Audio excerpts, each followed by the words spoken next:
So, ito kami, 5 a.m. na, gising pa rin ng batang to. Para kami bumalik sa newborn, Diyos ko, namumuyat ulit. Ayun, no? 4 days na siyang ganito na hindi siya makatulog sa gabi. Kasi nung mga nakaraan, nakakatulog na siya. Nakaka-straight siya. Tapos ngayon, pang 4 days na, ayan, namumuyat na naman siya. Pero kapag sa tanghali, tsaka sa hapon, Diyos ko, napakahaba ng tulog niya. No, bakit hindi makatulog ang baby na yan, ha? Antok na rin si mommy. Tulog na tayo. Tapos makatulog to ng straight na kapag naliguan na siya. Pagkaligo niya ng mga bandang 8, ayan, tuloy-tuloy na yung tulog niya. Kaya doon pa lang ulit ako makakatulog. Sarap tulog pa ng mag-ama ko. Sana, 8 parang maliguan na to. Tapos makatulog na ulit kami parehas. Diba? Hyper pa yan. 5:15 na. Gising pa din. Tulog na, Pogi. Tulog na, Pogi. Sige na, sige na. Okay ka na? Ha? Liliguan na kita. Okay na? Sige. Sabi mo okay na liguan ka na Tama? Nakasmile ka na sabi mo good na. Huwag mo siyang hayaan matulog ng sobrang haba. Usap-usapin mo lang siya. Para malibang.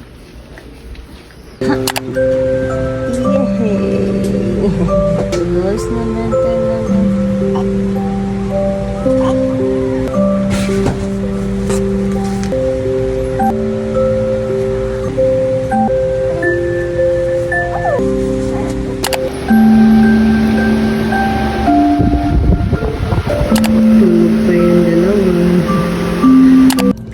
So, 2:00 na ngayon pa lang kakain. Diyos ko, na oras na. Paano naman muwit ulit si baby? Pang 4 days na ngayon, kaya nahirapan na naman ako para kami buwalik sa newborn. Diyos ko, hindi katulad noon na nakakatulog lang sa gabi. Nakaka-straight na siya ng 3 hours day yan. Paputol-putol, pero nakatulog siya, kaya nakapagpahinga na rin ako. Kaya anong oras na ako nakatulog, Diyos ko. Tapos nakatulog siya ng tuloy-tuloy na after namin siya liguan ng 8, tapos doon pa lang ako nakatulog mga 8:30 ganyan. So 9, 10, 11, 12, 1, 2. Naka 6 hours din ako natulog. Diyos ko, grabe. Niluto ni Daddy King, sinigang na buto-buto. Babawi ako sa ay kasi gutom na ako, te. Ay, thank you, Lord. Sarap, sinigang na buto-buto. Kinikrave ko to kaya niluto niya. Sarap. Tapos tulog pa yung dalawa ngayon. Si CA, lagising siya kaninang 10:00. Tapos natulog lang ulit. Tapos ako kakain muna ako, tapos maliligo. Kasi kaso dito sa loob ng bahay. Para pag nagising sila mamaya, okay na lahat.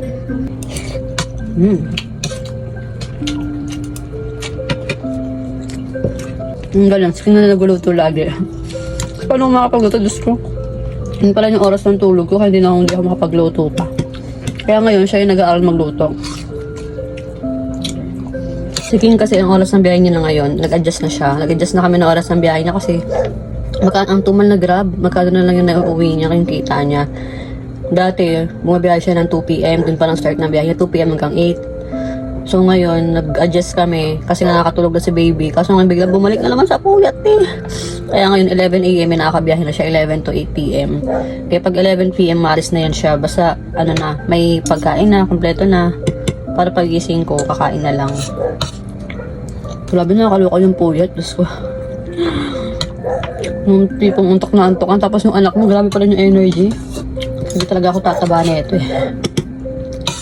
Pero sa hapon kasi, grabe din ang haba ng tulog ni baby as in.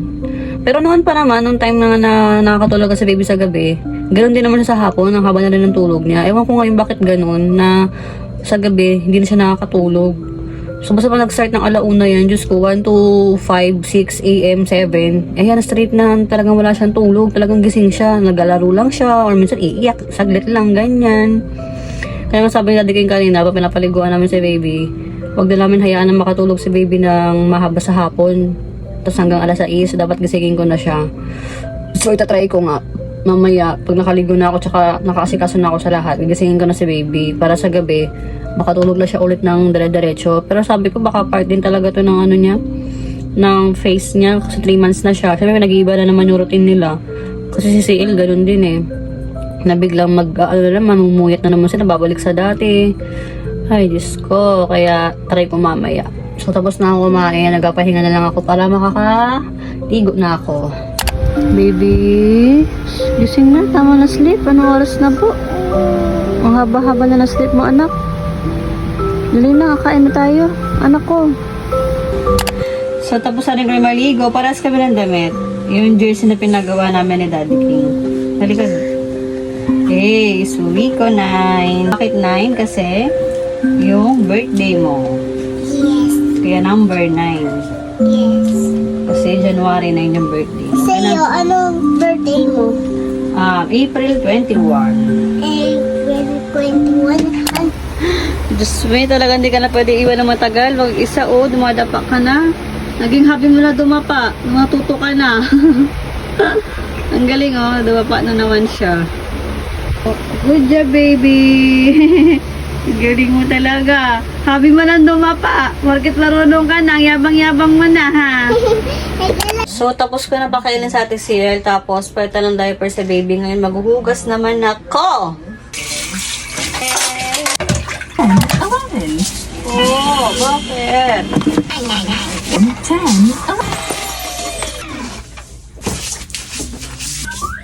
Tampo, alis lang si Mami para walang kalat.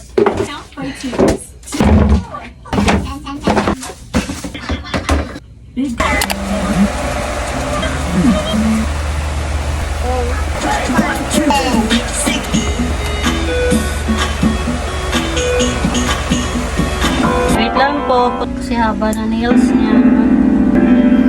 Dami.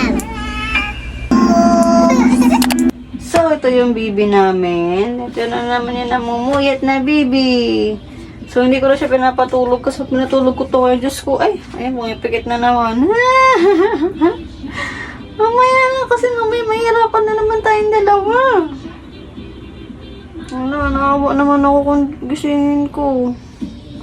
5:30 na kasi eh. Parang mamaya makatulog tayong diretso, anak. Uy, wala na. Knockout na talaga siya. Uy, knockout na ikaw. Ayaw ko kita patulogin na eh. Nakakawa naman gisingin. O sige, 1 hour na. Tapos gisingin kita ha. Wala, knockout na siya. Tapos, wala akong laba ngayon. Ang schedule kasi ng laba ko, pag Monday, damit ni Ate CL. Kapag Tuesday, damit ni Baby Akiro. Tapos pag Wednesday, yung underwear naman ni Daddy King. Tapos yung mga damit namin naman ni Daddy King na malalaki. Sa mga pantalon, short, pinapalaundry namin. So ngayon, Thursday, wala ako ngayon laba. Bale, yun yung ginawa ko schedule, Monday to Wednesday laba, para hindi ako matambakan. Kasi pag ang dami na, Diyos ko, makakapagod. Tapos wala pang bantay ito kapag umiyak, nahirapan akong magkikilos. Naman tulog na ang baby ko na yun. Sabi ko, huwag tayo matutulog kasi mamaya mahirapan na naman tayong dalawa. Pero sige, dahil mahal kita at naawa ko sa'yo, sige, pabibigyan kita. Tulog. At ang ate CL gising na, baby, gising na. Gising na ang bungis namin na ingan. Sim daw, sabi ni Ate CL. Sim Master! Sim Master! Sim Master! And freeze! Robot. Robot ang robot. Robot, okay, robot. Freeze, Ate CL. Freeze. Oh, slow motion, slow. Slow motion. Ang galing na Ate CL. Ang galing mo. Slow mo. Slow mo. Slow mo. Slow motion. Freeze. Tukod na, kaya muwi na ang daddy. Dito na lang ako tutukurin. Tukod sa pagmamahal. ang mamalaro bima. Ano talaga siya? Kaya namin yung sarili niya. Ang lakas niya. Yan ang mga din. Ang lakas niya na eh. 20 lang. Ito na, wag na umiyak. Sige na. Lilinisan na. Sige na, lilinisan na yan. Huwag na magalit yung bibi na yan. Oh, parang iyak eh. Nagwawala na eh. Mami pa. Oh, okay, done! Done! So, itong stroller na to, dito siya natutulog. Ewan ko, babas nakakatulog siya dito. Kaya nung ano pa, ito na yung ginagamit namin natulugan niya. Kasi ito kasi pa once na gumalaw siya, nagaganon mo siya agad oh. Kaya parang feeling niya kalga-kalga pa rin siya. Yan, yung tulugan niya. Tapos kapag umiyak siya or ano man, ibigin mo lang ganito, makakatulog na siya ulit. Lalagyan ko ng ganito yung mosquito patch. Kasi nasa may ano siya, nasa may dulo siya dito. Para lang protection niya. Ang dami kong pinitaanan. Yan, okay na. Tapos dim light. Yan, ganyan ang pesto ni baby. Basta ko dito lang sa may tabi niya. O, ayan na siya, baby. Tulog na tayo, ha? Huwag na ikaw mamuyat, okay? Baby ko. Ha? Pinagilan naman ka matulog ng hapon eh. Tuduling ka na naman. Natuduling siya pag tinan niya yung kamay niya eh. Ano, tulog na tayo, ha? Huwag na mamuyat ang baby ko na yan, ha? Opo, ha? Tulog tayo, ha? Para pahinga tayo parehas, ha? So, yun lang. Good night, everyone. Tapos si Ate Sela, doon pinapaliguan ng daddy niya. Tapos mag-sleep na kami. Goodbye, guys.